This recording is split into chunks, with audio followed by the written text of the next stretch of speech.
오늘은 한류는 한일 관계에 어떤 영향을 미쳤는가란 제목의 미국 외교 전문지 더 디펠로맷에 올라온 흥미로운 기사를 살펴보겠습니다. 미국의 외교 전문지에 올라온 기사이고 이 기사를 쓴 사람은 싱가포르 대학 박사 왕남빈입니다. 어쨌든 이 기사는 일본인도 한국인도 아닌 한 개인이 한일 관계를 바라보는 시각이라 제 개인적인 사견은 모두 빼겠습니다. 코리안 웨이브 또는 한류는 일본에서 기복을 겪었지만 장기적으로 정치적 영향력을 행사할 수 있습니다. 한중일 정상회담이 2022년까지 3년 연속 중단된 것은 일본과 한국이 전시 강제징용 문제에 대해 아직 합의를 이루지 못한 데 있습니다. 한국의 윤 정부는 지난 11월 논란의 해결을 위해 일본과 계속 대화하겠다고 약속했지만 2018년 한국 대법원이 두 일본 기업에 대한 배상을 요구한 판결은 여전히 한일 관계의 그림자를 드리우고 있습니다. 정치적 관계가 험난한 가운데 양국 간 문화 교류는 급증하고 있습니다. 이는 2022년 마지막 날 NHK 연말 특집 홍백가합전에서 한국 걸그룹 3그룹이 출연한 것으로 드러났습니다. 이로써 2019년 트와이스가 이 프로그램에 출연한 이후 처음으로 K-팝이 방송에 복귀했습니다. 사실 한류는 일본에서 흥망성쇠를 겪었고 한국에서도 이에 상응하는 일본의 쿨재팬이 있었습니다. 한국과 일본은 1965년 국교를 정상화했지만 문화외교와 문화상품 수출입은 오부치 게이조 일본 총리와 김대중 한국 대통령이 미래지향적 관계 구축을 결의한 1998년에 되어서야 이루어졌습니다. 그 공동성명의 정신에 따라 한국은 문호개방 정책으로 알려진 일방적인 일본 문화 수입 제한을 같은 해에 해제했습니다. 이 과정은 김대중 정권하에 한국의 문화대국 정책과 일본의 문화산업과 맞물려 있었습니다.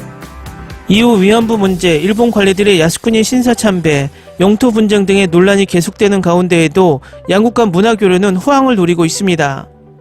한마디로 한일 관계는 김대중 집권하에서 허니문 기간에 들어섰고 한국의 문화외교는 일본에서 중요한 발자취를 남겼습니다. 21세기가 시작된 이래로 일본에서는 3번의 한류 열풍이 있었습니다.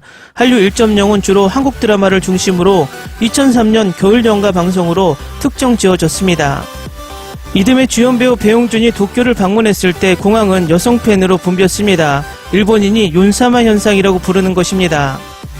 2010년대 중반부터 2015년까지 한류 제2의 물결은 부하, 동방신기, 슈퍼주니어, 카라, 소녀시대 등 K-팝 아티스트를 중심으로 특정 지어졌습니다. 제3의 물결은 2015년부터 이어져 방탄소년단, 세븐틴, 트와이스 등 K-팝 그룹이 주도하고 있습니다. 이 과정에서 4가지 주요 변혁이 일어났습니다. 아이돌 가수에서 드라마 배우로의 전환, 한국에서 일본 연예계로 데뷔, 그리고 K-팝 아이돌의 국제화 과정을 거쳤습니다. 이 한류 열풍은 한류에 대한 일본의 태도에서 중요한 변화 요소입니다. 첫 번째 한류 물결의 주요 팬덤은 주로 40에서 60세 사이의 일본 여성이었습니다.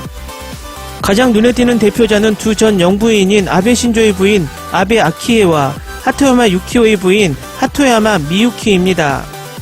역사 수정주의 남편과 달리 아베 아키에 씨는 친한파 입장을 숨기지 않았고 한국어도 잘합니다. 두 영부인은 공개석상에서 한국과 안정적인 관계를 유지하는 것이 중요하다고 주장해 왔습니다. 반대로 2005년 논란이 된 만화 한류 혐오에서 비롯된 일련의 한류 반대 시위는 아베 총리 시절 일본 정부가 암묵적으로 지원한 것으로 전해졌습니다. 온라인 반환운동의 오피니언 리더는 니시 칸지, 니시무라 코유, 오츠카 다카이로 등 우익 지식인들이 있습니다. 온라인 반한류 활동 참여자들은 거의 대부분이 남성이었고 남성적, 민족주의적, 가부장적, 외국인 혐오, 탈식민주의자로 간주됩니다. 만화 별개로 혐한 애니메이션에 동조한 남성 쇼비니스트들이 이용하는 또 다른 플랫폼이 만들어졌습니다. 12부작 뮤지컬 애니메이션 내리마 무형제는 성형수술로 한류 스타가 된 제일조선인을 풍자해 당시 일본의 윤사마 현상에 반대했습니다.